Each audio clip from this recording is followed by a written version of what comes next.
누가복음 2장 1절에서 14절까지 말씀 제가 봉독해 올리겠습니다. 그때 가이사 아구스토가 영에 내려 천하로 다 호적하라 하였으니 이 호적은 구레뇨가 수리아 총독이 되었을 때에 처음 한 것이라. 모든 사람이 호적하러 각각 고향으로 돌아가매 요셉도 다윗의 집 족속이므로 갈릴리 나사렛 동네에서 유대를 향하여 베들레헴이라 하는 다윗의 동네로 그 약혼한 마리아와 함께 호적하러 올라가니 마리아가 이미 잉태하였더라. 거기 있을 그때에 해산할 날이 차서 첫 아들을 낳아 강보에 싸서 구유에 누였으니 이는 여관에 있을 곳이 없음이러라. 그 지역의 목자들이 밤에 밖에서 자기 양떼를 지켰더니 주의 사자가 곁에 서고 주의 영광이 그들을 두루 비추매 크게 무서워하는지라. 천사가 이르되 무서워하지 말라. 보라, 내가 온 백성에게 미칠 큰 기쁨의 좋은 소식을 너희에게 전하노라. 오늘 다윗의 동네에 너희를 위하여 구주가 나셨으니 곧 그리스도 주시니라. 너희가 가서 강보에 쌓여 구유에 누워 있는 아기를 보리니 이것이 너희에게 표적이니라 하더니 호련히 수많은 천군이 그 천사와 함께 하나님을 찬송하여 이르되 지극히 높은 곳에서는 하나님께 영광이요 땅에서는 하나님이 기뻐하시는 사람들 중에 평화로다 하니라. 아멘. 할렐루야. 오늘도 하나님의 크신 은혜가 우리 가운데 함께 하실 줄로 믿습니다. 우리의 평생의 최선의 노력보다 하나님이 예비하신 그 풍성함의 은혜가 더해지는 한날이 복된 줄로 믿습니다. 오늘 그 은혜가 성탄의 기쁨에 참여하고자 나온 저와 여러분 가운데 온전히 채워지시고 누려지기를 주님의 이름으로 축복합니다. 세상에 기이하고 놀라운 일들이 참으로 많지만 그 중에서도 인류 역사상 가장 놀라운 일은 단연코 하나님이 성육신 하신 사건일 것입니다. 이해하려 해도 이해할 수 없는 기적 중에 기적이라 할 수 있는 예수 그리스도의 탄생, 그리고 그분의 십자가의 죽으심, 이 모든 것들이 바로 우리가 기억해야 할 기적 중의 기적입니다. 천재 과학자인 아인슈타인은 수많은 물리학 이론을 발표하면서 역사상 가장 위대한 과학자로 꼽히었는데, 그런 그가 감탄하고 감격한 것은 단 하나의 생물체 때문이었습니다. 한날은 그가 책상 위에서 여러 물리학 서류들을 준비하고 있는 가운데 그 책상 위를 기어가는 작은 벌레 한 마리를 보며 이렇게 말하였습니다. 우리가 갖고 있는 모든 물리학 지식을 총동원한다 하더라도 이 조그마한 벌레의 신비도 풀지 못할 것이다 라고 말입니다. 벌레가 움직이면서 일어나게 되는 이 역학적인 관계, 화학적인 변화 과정, 또 신비로운 생명 현상 등 그야말로 이름 모를 그 벌레 한 마리가 신비 그 자체였기 때문입니다. 하물며 벌레도 인간도 천지 만물도 창조하신 하나님께서 사람이 되어 오신 성육신 사건과 그분께서 친히 인간들을 위해 십자가를 지시고 죽으신 그 사랑의 이야기를 무엇으로 어떻게 설명할 수 있겠습니까? 전능하신 하나님, 그분이 우리의 시간 속에, 우리의 공간 안에, 그리고 우리의 세대와 문화, 육신의 제약을 받는 인간의 몸을 입고 미물보다 못한 인간을 위하여 죽으신 그 모든 사건은 기적 중에 기적일 것입니다. 사랑하는 성도 여러분, 우리가 성탄의 기적을 다 이해할 수는 없다 하더라도 그분이 오신 목적과 그분이 오신 모습은 언제나 기억해야 할 줄로 믿습니다. 그분은 강함을 포기하시고 약함을 선택하셨습니다. 높음을 거절하시고 낮아짐을 취하셨습니다. 그렇게 가장 겸손한 모습으로 이 땅에 오셨습니다. 사도 바울은 이 성육신 사건을 보면서 우리가 어떻게 기억하고 기념해야 할지를 이렇게 표현하였습니다. 빌립보서 2장 5절에서 8절까지의 말씀입니다. 합독하겠습니다. 너희 안에 이 마음을 품으라. 곧 그리스도 예수의 마음이니 그는 근본 하나님의 본체시나 하나님과 동등됨을 취할 것으로 여기지 아니하시고 오히려 자기를 버려 종의 형체를 가져 사람들과 같이 되었고 사람의 모양으로 나타나셨음에 자기를 낮추시고 죽기까지 복종하셨으니 곧 십자가의 죽으심이라. 아멘. 우리에게 예수의 마음을 품으라 라고 말씀하고 있습니다. 그 마음이 어떤 마음인지를 설명하면서는 그분이 어떤 모습으로 오셨는지 그분의 모습을 설명합니다. 종의 형체를 가지시고 사람들과 같이 되시기까지 자기를 낮추셨다. 죽기까지 복종하셨다. 그것이 그분의 마음이다. 그 마음을 품으라 라고 말씀하고 있습니다.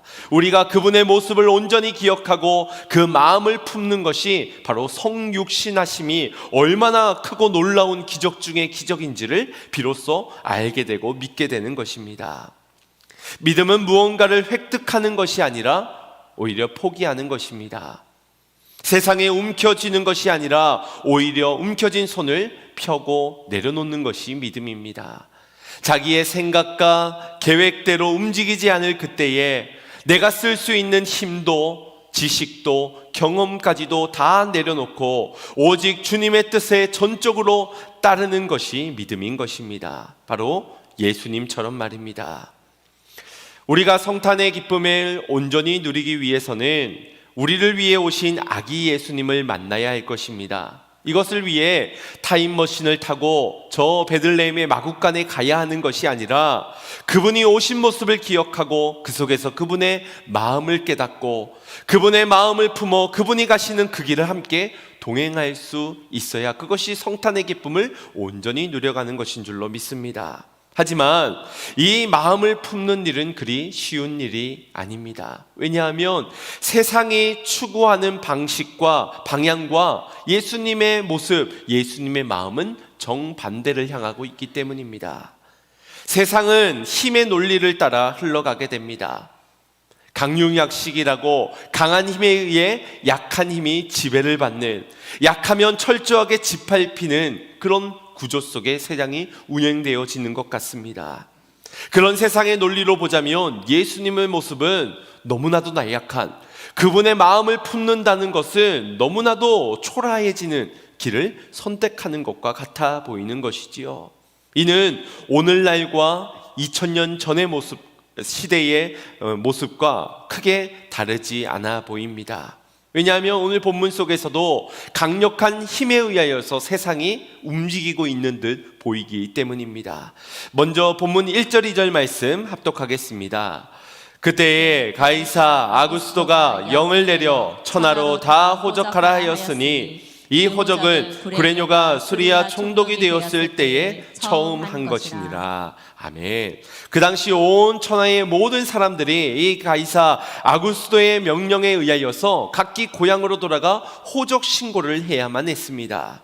이 아우구스투스라고 불려지는 옥타비니우스라고 불려지는 그는 이 로마의 초대 황제로 당시에 강력한 로마 제국 팍스 로마를 이끌었던 초대 황제입니다. 그가 신의 아들로 불릴 만큼 굉장한 막강한 힘을 자랑했던 로마의 황제는 그가 통치하는 모든 지정에 어떤 명을 내리든 모두가 그에 따라야만 하는 그런 막강한 존재였습니다. 그가 이 호적 신고를 명령을 내렸던 이유는 세금 징수와 군사 징집을 위한 목적을 가지고 있었습니다. 그리고 그 모든 명령에 모든 사람들은 따를 수밖에 없었지요. 어떻습니까? 그의 말 한마디에 온 세상이 움직이고 있는 듯한 모습 말입니다. 누군가는 그 힘에 적극적으로 동조하여서 그의 힘을 부추기며 그의 힘에 따르며 나아가는 방면에 또 누군가는 그 힘에 굴복당해 끌려가고 있습니다. 세상의 많은 사람들이 힘을 그토록 갈구하고 또 추구하는 이유가 바로 이 때문일 것입니다. 힘이 곧 길이기 때문입니다.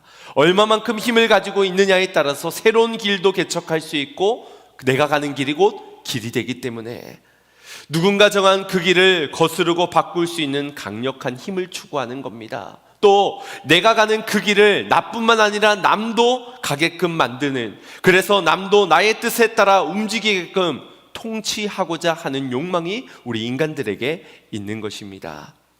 우리가 볼 때 강력한 힘을 가진 자들에 의하여서 이 세상이 돌아가고 있다라고 생각할 수 있습니다.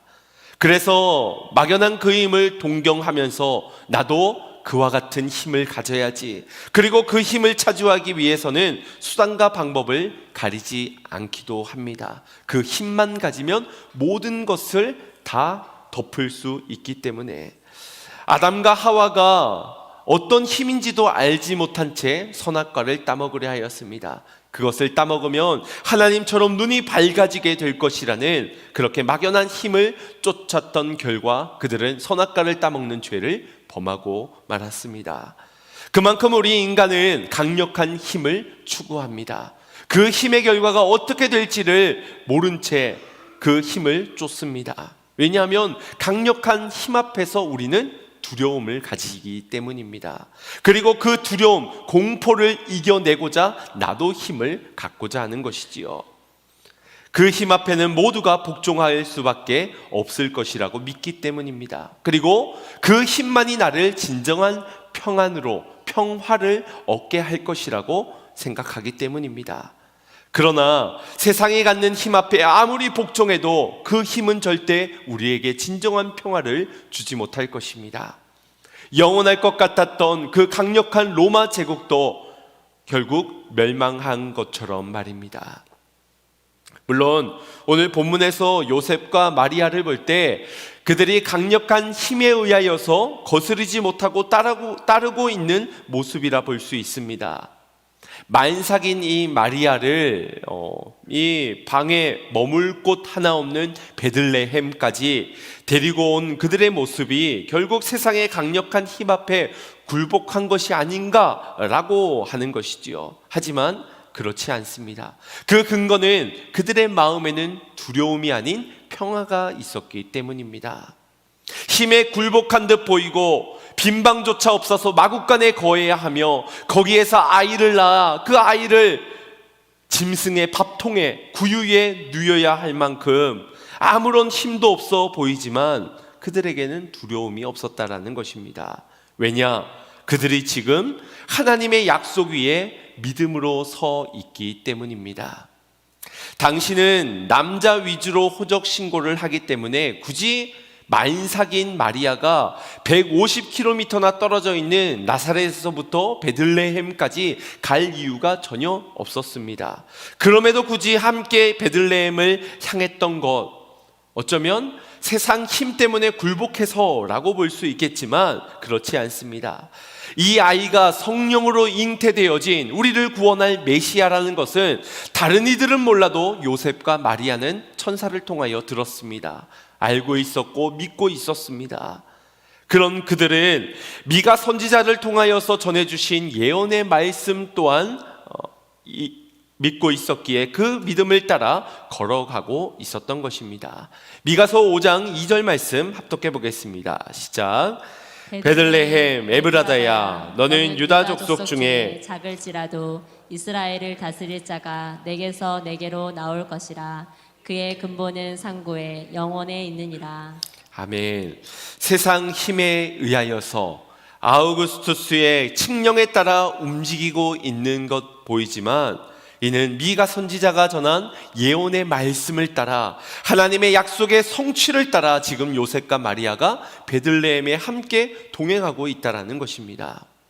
우리의 인생이 눈에 보이는 것으로만 따져보자면 높은 자리에서 돈과 힘의 권력을 가진 저들에 의해 어쩔 수 없이 끌려다니고 복종해 가는 듯 살아가는 듯 보일 수 있습니다. 하지만 믿음의 눈을 들어보면 이 모든 세상의 운영은 하나님이 하고 계십니다. 이 땅의 모든 통치와 경영은 전지전능하신 하나님의 뜻 가운데 이루어가고 계십니다. 변함없는 약속이 있다라는 것이지요. 이것을 믿으십니까? 하나님이 통치하시고 다스리시고 경영하신다는 이 믿음대로 우리는 살아가야 할 것입니다. 그래야 두려움이 아닌 평안 가운데 그분의 약속 위에 믿음으로 순종하며 걸어가는 한 걸음 한 걸음을 살아갈 수 있기 때문입니다. 우리의 신앙생활은 바로 이 믿음으로 말씀 위에 살아가는 것입니다. 합력하여 선을 이루실 하나님을 믿기에 강력한 세상의 힘 앞에서도 굴복하지 않고 그저 순종할 뿐입니다. 모세처럼 바로왕 앞에서도 하나님의 뜻을 전하는 자로, 다니엘처럼 끝까지 기도하기를 쉬지 아니하며 우상 앞에 절하지 않는 그들의 모습처럼 우리를 굴복시키려는 강력한 힘 앞에서도 포기하지 않고 인내하며 두려워하지 않고 끝까지 주신 평안을 누려가는 인생, 이것이 바로 우리의 신앙생활이라는 것입니다. 역사의 주관자는 오직 하나님 한 분이십니다. 우리가 역사를 히스토리라고 말하잖아요. 히스토리, 그분의 이야기라는 것입니다. 이 땅의 모든 역사는 곧 하나님이 이루어 가시는 경영의 이야기입니다. 그러니 우리가 따라가야 할 힘은 세상이 말하는, 세상이 부여한 권력의 힘, 돈의 힘, 그것이 아니라 바로 하나님의 약속, 말씀의 힘인 줄로 믿습니다. 그저 빛을 따라 성령을 따라 평안히 살아가는 성도님들 되시기를 축복합니다. 누군가에겐 요셉과 마리아가 힘에 굴복한 듯 보이고 예수님의 마음이 너무나도 초라하고 나약해 보일 수 있겠지만, 이는 누가 뭐래도 세상의 힘의 굴복이 아닌 말씀에 대한 응답이요, 약속에 대한 성취요, 하나님의 역사임임을 믿으시길 바랍니다. 여러분의 인생에 억울한 일도 있겠고 답답한 일도 있을 것입니다. 그게 내가 힘이 없기 때문이라고 낙심할 때도 있겠고, 그래서 힘을 갖기 위하여 세상을 향해서 나아갈 수도 있습니다. 나도 저들처럼 돈을 많이 벌어야 되겠다, 나도 저들처럼 저 위에 올라서야 되겠다. 그러나 말씀을 통해 여러분의 인생을 보시길 바랍니다. 그제서야 우리는 우리의 인생을 제대로 이해할 수 있습니다. 성육신하신 예수 그리스도를 보아야 이 땅을 운행해 가시는, 경영해 가시는 하나님의 그 선하신 뜻을 볼 수가 있는 것입니다. 여전히 변치 않는 하나님의 약속 위에 신실하게 이루어 가시는 그 하나님, 그분을 인하여 평안을 누려 가시는 성도님들 되시기를 바랍니다. 거짓 평화가 아닌 참된 평화가 거기에 있습니다. 팍스 로마가 아니라 여호와 샬롬이 믿음의 눈을 들어 주님을 본 자들에게 허락되어질 줄로 믿습니다. 물론 그 결과가 당장에는 이 요셉과 마리아처럼 초라한 모습으로 나타날 수 있습니다. 궁핍한 상황으로, 절망적인 상황으로 현실로 다가올 수 있다는 겁니다. 7절 말씀을 보십시오. 첫 아들을 낳았는데 그가 누인 곳이 짐승의 밥통이라니, 여물통이라니요. 얼마나 마음이 미어지겠습니까? 그 누구도 내 첫 아이가 누일 곳을 말 구유에 누일 것을 준비하는 부모는 없을 것입니다. 이는 여관이 있을 곳이 없음이러라. 왜 하나님은 말씀을 따라가고 있는, 약속을 따라가고 있는 그들에게 빈방도 없이 마국간에 머물도록 하셨고, 왜 고귀하신 그 예수님이 아무리 빈곤층이라 하더라도 빈곤층도 누이지 않을 그 짐승의 밥통에 누이시도록 하셨을까? 왜 예수님이 거기에 머물러셔야만 하는 것인가? 그것은 예수님의 성육신이 어떻게까지 낮아진 것인지, 얼마나 높은 분이 얼마나 낮은 곳까지 임한 곳인지 그분의 추락을 상징적으로 보여주는 모습입니다. 그렇기도 하지만 우리가 그 일을 마냥 좋아만 할 일이 아닙니다. 왜냐하면 그분이 구유에 누이신 첫 번째 이유는 빈방이 없었기 때문입니다. 하나님의 선하신 뜻도 있지만 그분의 겸손함을, 성육신 사건이 얼마나 기적 중의 기적인지를 우리에게 드러내 보이는 것이지도 있지만, 그러면서도 빈방이 없었기 때문에 그분은 그곳에 누일 수밖에 없었다라는 겁니다. 오늘날 우리의 마음의 상태, 우리의 신앙의 현 주소를 여실히 반영하고 있는 대목이라는 겁니다. 요한복음 1장 10절 11절에서도 요한은 우리의 상태를, 구주가 나셨음에도 불구하고 우리를 위하여 성육신하셨음에도 불구하고 우리의 상태가 어떠했는지를 이렇게 설명해 줍니다. 합독하겠습니다. 그가 세상에 계셨으며 세상은 그로 말미암아 지은 바 되었으되 세상이 그를 알지 못하였고 자기 땅에 오매 자기 백성이 영접지 아니하였으나. 아멘. 우리 죄를 위하여 세상에 오셨지만 우리는 그분을 알지 못하였으며 그가 지으신 땅에 오셨지만 그의 백성들은 그분을 영접지 아니하였습니다. 그분을 거부하고 거절했다라는 말입니다. 그분이 말 구유에 누이신 것을 거기가 예수님에겐 딱 어울리는 것이라고 정말 겸손하시군요 하며 박수만 칠 일이 아닙니다. 여전히 우리의 마음에 빈방이 없었기 때문입니다.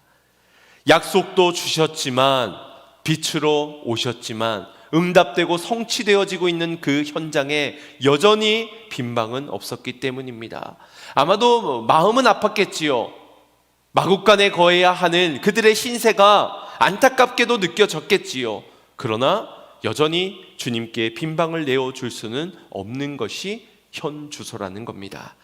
어쩌면 이런 말들이 있지 않겠습니까? 주님, 제가 나중에 성공하고 나서 주님께 빈방을 드리겠습니다. 내가 나중에 여유가 생기고 나서 그때 주님을 모시겠습니다. 반드시 그때는 꼭 보답할게요. 지금은 어쩔 수 없지만. 여러분, 이것이 과연 신앙생활이라고 말할 수 있겠습니까? 시간이 있어서 예배하는 겁니까? 아니면 시간이 없어도 예배해야 하는 것입니까? 시간이 남아서 예배하고 시간이 없어서 예배 못하는 것 아니지요. 예배하기 위해서 사는 우리의 인생인데 시간이 무슨 상관이란 말입니까? 이것은 시간이 없는 문제가 아니라 우리의 삶의 목적과 태도의 방향의 문제라고 할 수 있습니다. 월급에 여유가 있으면 11조를 하지만 이번 달에는 여유가 없어서 11조를 못한다라고 말합니다. 나부터 먹고 살아야 하는 것이 먼저이기 때문에. 여러분, 그렇습니까? 그것이 정말 신앙생활 하는 것이 맞는 것입니까? 10의 1조는 이미 하나님의 것입니다. 내 것이라 하셨습니다. 그런데 내 형편과 무슨 사정이 있습니까? 내 사정과 그 11조가 무슨 관계가 있단 말입니까? 그건 그분의 것인데 말입니다.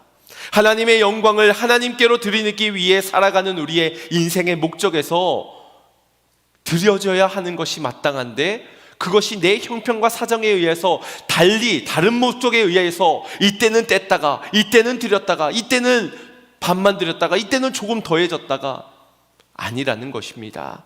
마음이 조금 평안해지면 그때 예수님을 믿겠습니다, 이런 말도 하지요.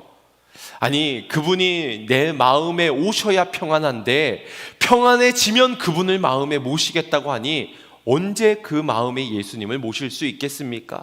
도대체 그 마음의 문은 언제 열리겠습니까? 내 마음에 허영과 탐심과 욕망이 가득 차 있으면 결코 주님을 모실 수가 없는데 나중에 평화가 임하고 나서 그분을 모시겠다, 안 모시겠다라는 얘기입니다.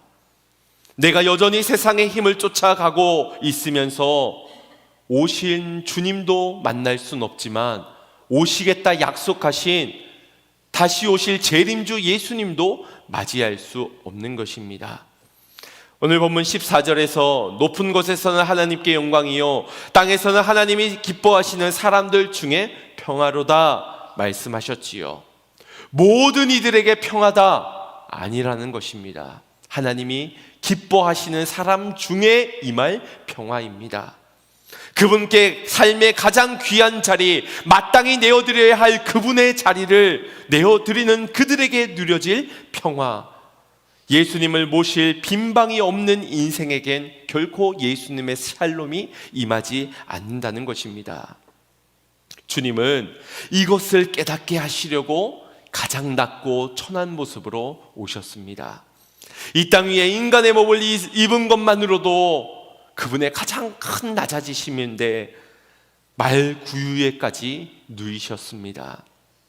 그 모습을 우리가 제대로 이해한다면 오늘날 우리가 높은 곳을 지향하며 힘의 권력을 따라 힘을 추구하며 살아가는 인생으로 살아가지 않을 것입니다.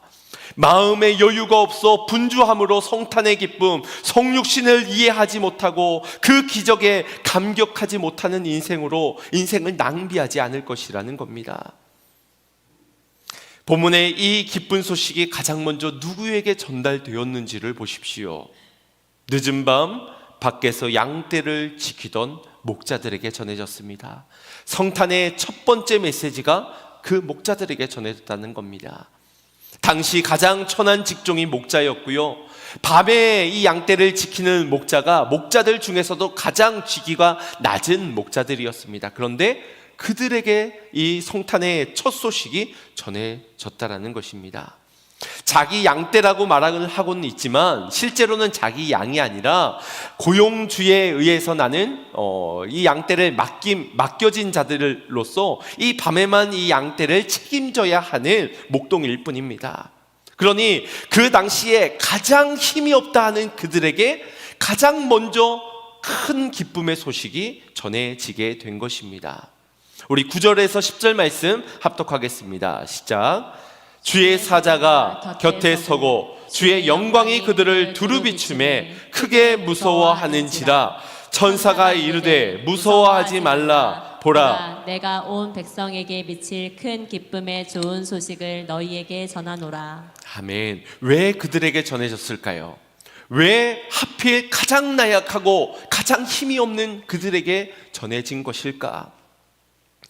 모든 사람들은 강력한 힘 앞에 압도되어져 두려움을 가지게 된다라고 하였습니다. 오늘 목자들에게 임한 주님의 영광 앞에서도 그들은 크게 두려워하게 됩니다. 그 힘 앞에 우리의 모든 반응은 똑같을 수밖에 없습니다. 그러나 세상의 힘은 그 두려움을 즐깁니다. 그 두려움을 이용하려 합니다. 그러나 주님이 주시는 주님의 힘 앞에서는 천사의 말과 같습니다. 무서워하지 말라. 기쁨의 소식을 너희에게 전하노니 보라, 다윗의 동네에 너희를 위하여 구주가 나셨느니라. 그들에게 말씀을 주시면서 이 말씀 속에서 평안을 누리고자 이 약속의 성취가 이루어짐 속에서 기쁨을 얻으라고 그들을 인도해 가고 계십니다. 그들에게 왜 먼저 전해지게 되었는가? 그들은 강력한 힘 앞에서 두려워할 수 있었지만 그 힘의 인도를 따라서 세상의 힘이 아닌 말씀의 힘, 말씀의 능력, 약속에 응답되어질 성취의 자리를 향해 달려나갈 수 있는 자들이었기 때문입니다. 그들은 아기 예수님을 만나기 위해 그 즉시 베들레헴으로 길을 나섰다라고 성경은 증언합니다. 베들레헴으로 가자라고 했으니 그들이 지금 거주하고 있는 이 양떼를 돌보고 있는 이 들판은 베들레헴은 아니었을 것으로 보여집니다. 제 마음엔 그들이 이 길을 늦은 밤에 나서게 되는 모습을 보면서 걱정부터 들게 됩니다.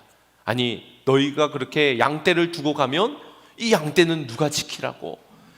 사나운 짐승에 의해서 잡아먹힐 수도 있고 도적대에 의하여서 빼앗길 수도 있는데 나중에 고용주한테 얼마나 크게 문책을 당하려고 그 한 마리가 잃어버렸을 때 과연 책임이나 질 수 있을까? 아무런 대책 없이 가는 그들이 조금은 걱정스럽습니다. 그런데 그런 제 마음에도 빈방이 없었구나라는 마음이 들어서 회개를 하게 됩니다. 여러분, 신앙은 다른 것을 따라가는 것이 아니라 말씀을 따라가는 것이 신앙생활입니다. 순종하는 것이 신앙생활이잖아요. 환경을 따져보고 상황을, 여건을 재가면서 성공적인 결과가 있겠느냐, 그래서 나중을 기약하는 것이 신앙생활이 아닙니다. 말씀하시면 움직이는 것이 신앙입니다. 막무가내처럼 때로는 보일 수 있습니다. 그 양떼는 누가 돌보라고? 지금 이 늦은 밤에 정확히 어떤 장소라고 지정되지도 않았는데 이 베들레헴이라는 큰 넓은 도시를 그 밤중에 헤매야 하는데 내비게이션이 있는 것도 아닌데 그렇게 길을 떠나는 그들이 대책 없어 보일지 모른다는 겁니다. 어쩌면 그렇게 대책이 없기 때문에 그들의 신세가 여전히 목자일 수도 있습니다. 그렇게 치부할 수도 있겠지요. 그러나 믿음으로 가는 것이 신앙인 것입니다. 결국 그들은 아기 예수님을 만나게 되지요. 그분을 경배하고 찬양하게 되지요. 그분으로 진정한 평화를 얻게 되지요. 이것이 바로 우리의 신앙생활이어야 하는 것입니다. 누가 오신 예수님을 기쁨으로 환대하며 맞이할 수 있겠습니까? 누가 나를 위해 신방 오신 주님을 환대하며 달려나가 맞이할 수 있겠습니까? 우리가 지난 수요 예배 때 말씀을 나누었지요. 아브라함이 마므레 상수리나무 숲을 근처에 있었을 때 그가 그 길을 지나던 3명의 나그네에게 달려나가 그들을 극진히 대접합니다. 그들이 하나님과 두 천사였지요. 아브라함은 약속을 믿었고 주님의 은혜를 간구하였기에 주님을 오셨을 때 그분의 신방을 기쁨으로 맞이할 수 있었습니다. 사실 아브라함의 형편은 그의 인생에서 가장 최악의 순간이었습니다. 나이가 99세였어요. 노약하였고 쇠잔해졌고요. 그리고 그의 이름은 좀 전에 만국의 아버지가 된 상황입니다. 그런데 제대로 된 아들 하나 없는 겨우 여종에 의하여 이스마엘 한 명 둔 그가 만국의 아버지라는 아브라함의 칭호를 받게 되었습니다. 그런데 할례까지 받아서 거동이 불편합니다. 불편한 게 뭐 한두 개였겠습니까? 그 통증이 여전히 내게 남아져 있고 지금 내 이 고통, 통증을 보밀고 있으니 더 이상은 아들을 낳을 길이 없겠다 의심스러운 생각도 들 수 있는 그런 최악의 상황입니다. 그런데 그럼에도 불구하고 그가 약속의 말씀을 붙잡고 은혜를 사모하고 있으니 지나가시는 하나님을 붙잡을 수 있었던 것입니다. 그분을 모셔 환대할 수 있었다라는 것입니다. 반대로 사라는 어땠습니까? 장막 안에 머물러 있었습니다. 우리가 생각하는 장막은 가장 안전한 곳이지요. 가장 포근한 곳, 짐승으로부터 외부인으로부터 가장 보호받을 수 있는 것이 장막입니다. 그런데 그 장막이 결코 평화를 주는 곳은 아니라는 것입니다. 그 장막에 있은 결과 사라는 주님을 환대하지 못했습니다. 주님이 하시는 약속에는 속으로 비웃었고요. 그 비웃은 것을 하나님이 지적하시니 두려워서 나는 웃지 않았습니다. 거짓말하였습니다. 그녀 안에 있었던 불신과 두려움이 결국 하나님을 환대하지 못하게 만든 것이라는 겁니다. 마찬가지지요. 우리 안에 있는 불신이 결국 말씀을 영접하지 못하는 겁니다. 우리 안에 있는 두려움이 오늘 주시는 이 말씀 앞에서도 반응하여서 그럴 여유가 없습니다. 그럴 빈방이 내 마음엔 없습니다 라고 나중에 여유가 생기고 형편이 나아지면은 그때 순종하겠습니다라고 거절하고 거부하는 것입니다. 문제는 내 삶에 여유가 있느냐 없느냐의 문제가 아니라 말씀이 없기 때문입니다. 소망이 없기 때문입니다. 약속이 없는데 무슨 소망이 있겠습니까? 그러니 세상의 힘만을 간구하게 되는 겁니다. 왜 힘을 간구하느냐? 왜 세상이 부여한 돈과 명예와 권력의 힘에 복종하느냐? 평안을 주는 말씀이 없고 영원한 소망이 내 마음에 없기 때문입니다. 그러니 세상의 힘이라도 얻으려 하는 것입니다. 사랑하는 성도 여러분, 여러분에겐 빈방이 있습니까? 나 때문에 내 마음의 여유가 없고 내 현실을 탓하고 원망한 나머지 주님은 오셨는데 주님은 성육신 하시기까지 그 천한 모습으로 우리에게 다가오셨는데 여전히 우리는 세상의 힘을 바라보고 있노라 주님께 내어드릴 빈방이 없다라고 말하고 있지는 않습니까? 미국의 어느 작은 마을에 윌리라고 하는 9살 소년이 있었습니다. 이 소년은 성탄절을 맞아서 주일학교에서 성극을 준비하게 되었을 때에 여관집 주인이라는 역할을 맡게 되었습니다. 예배당에는 많은 사람들이 모여지게 되었고 연극은 순조롭게 진행되어져 가는 듯 하였습니다. 요셉과 마리아가 여관에 다가가서 문을 두드리게 됩니다. 그러자 잠시 후 여관 주인 역할을 맡았던 윌리가 문을 열게 됩니다. 많은 사람들이 걱정 어린 시선으로 바라봅니다. 왜냐하면 이 윌리가 다른 아이들보다는 이 지적 능력이 조금 떨어지는 그런 아이였기 때문입니다. 혹여나 한 줄밖에 되지 않는 저 대사를 잘 하지 못하지는 않을까 걱정스러운 눈빛으로 바라보았습니다. 주인을 찾아온 요셉과 마리아에게 이 윌리는 첫 번째 행동으로 방이 없다라고 손사래를 쳤습니다. 요셉과 마리아는 이어서 간절히 사정했습니다. 여보십시오, 우리는 너무 멀리 왔습니다. 그리고 나의 아내는 곧 출산을 하게 될 것입니다. 제발 좀 부탁드립니다. 우리에게 빈 방 좀 내어 주십시오. 그러자 여관 주인인 윌리는 자신이 해야 할 대사를 잊은 채 마리아를 계속해서 응시하였습니다. 무대 뒤에서 이 조마조마하게 지켜보던 교사 선생님은 이 윌리가 그 한 줄의 대사를 잊어버렸구나 생각이 되어져서 큰 소리로 대사를 읽어주었습니다. 그제서야 이 윌리는 정신을 차리고 안 돼요, 안 돼, 방이 없다니까요, 가세요 라고 세 마디의 말을 하였습니다. 이 앞에서 같이 연극을 하였던 요셉과 마리아는 이 윌리가 그래도 잘 고비를 넘겼구나 안심하여서 뒤를 돌아 퇴장하려 하였습니다. 그런데 문제는 이 윌리가 방문을 닫고 집 안으로 들어가야 하는데 들어가지를 않고 있는 겁니다. 아니, 오히려 요셉의 가족을 향해 이렇게 소리를 치는 것입니다. 요셉, 마리아, 가지 마세요, 가지 마세요, 내 안방을 쓰세요, 내 방에 어서 들어가란 말이에요 하면서 울고 불고 매달리며 그들을 끌어당기기 시작한 것입니다. 이 윌리의 대사는 각본에 전혀 없는 것들이었습니다. 어떻게 되었겠습니까? 연극은 결국 선생님이 나오고 이 윌리를 달래고 조명을 끄고 우왕좌왕하는 나머지 엉망으로 끝나져 버리고 말았습니다. 하지만 이 장면을 지켜보았던 많은 교인들은 내 생애에 있어서 이렇게 감동적인 성극은 처음 보았다라는 말을 하였다라고 합니다. 여러분, 윌리의 행동이 이해가 되어지십니까? 마음에 감동은 있지요. 그런데 나는 그럴 수 없다라고 생각하고 있지는 않습니까? 왜냐하면 연극은 잘 맞춰줘야 하기 때문입니다. 많은 사람들이 기대하기를 지금 이 연극이 끝까지 모든 대사들이 순조롭게 끝나지는 것이 성공이라고 그렇게 규정해 놓았기 때문입니다. 아마 우리도 저 역시도 거기에선 그 대사를 있는 그대로 또박또박 더 매몰차게 했을 것입니다. 그것이 세상이 요구하는 힘의 구조이기 때문입니다.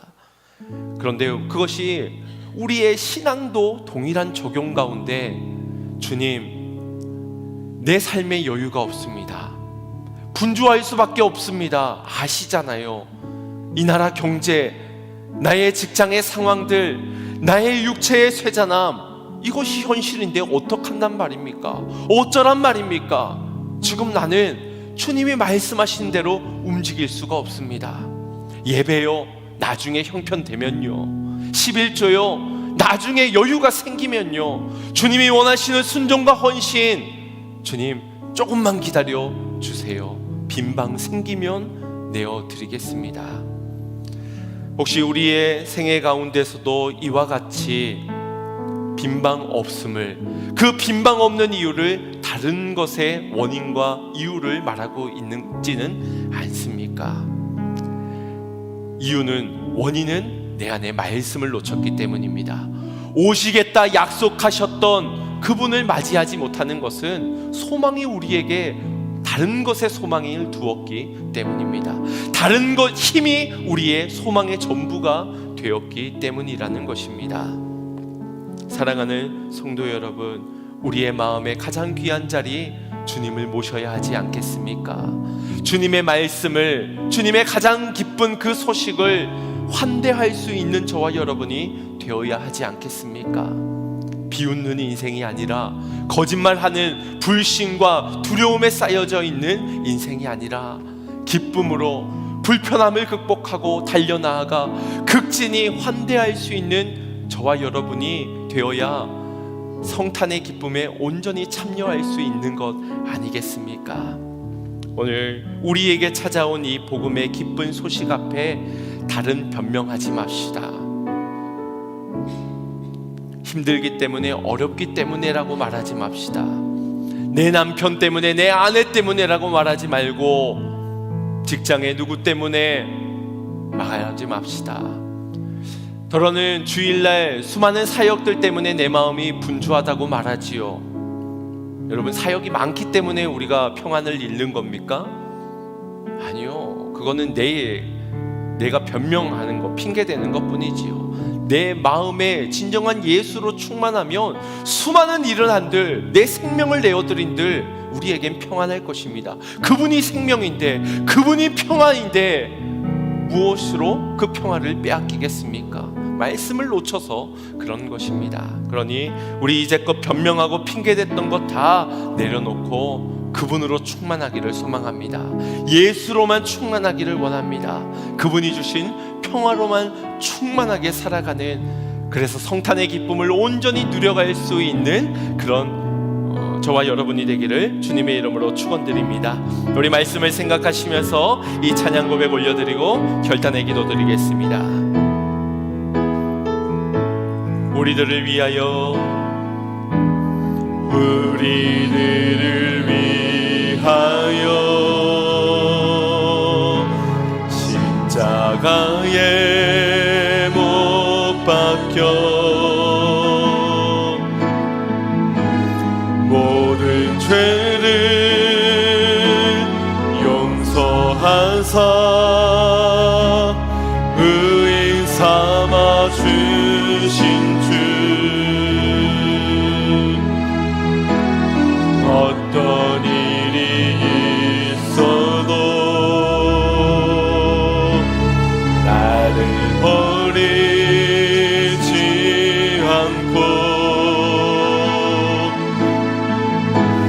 죽기까지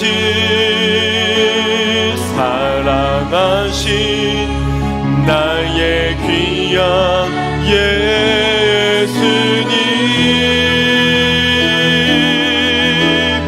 내 마음에 한 자리, 가장 귀한 그 자리 주오셔서 앉으소서. 주님만 나의 몸에 내 마음에 한 자리, 가장 귀한 그 자리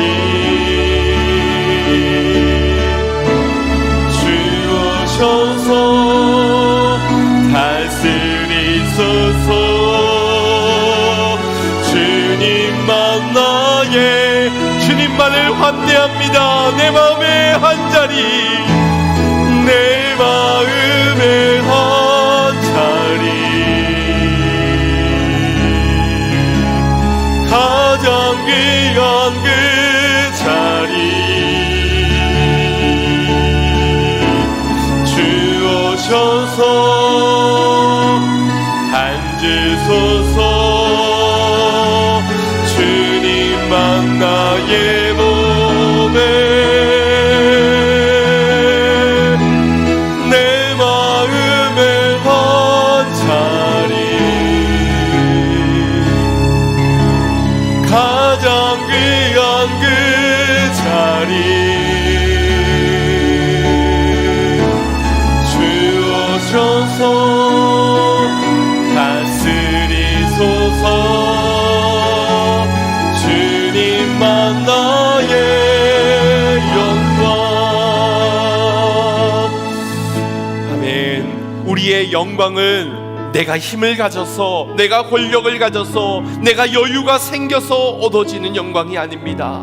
주님으로 모셔드리고 주님으로 누려질 때 주님만이 나의 영광이 되어지는 것입니다. 여러분, 평화를 다른 곳에서 찾기 아니길 원합니다. 세상이 규정해 놓은 그 힘에 평화가 있을 것이라고 착각하지 않기를 원합니다. 그리고 변명하지 않기를 원합니다.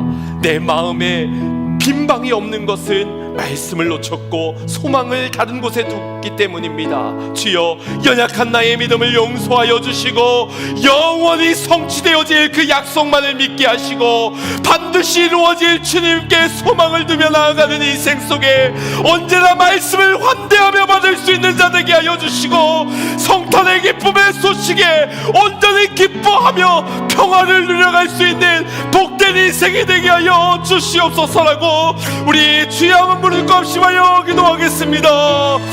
주여,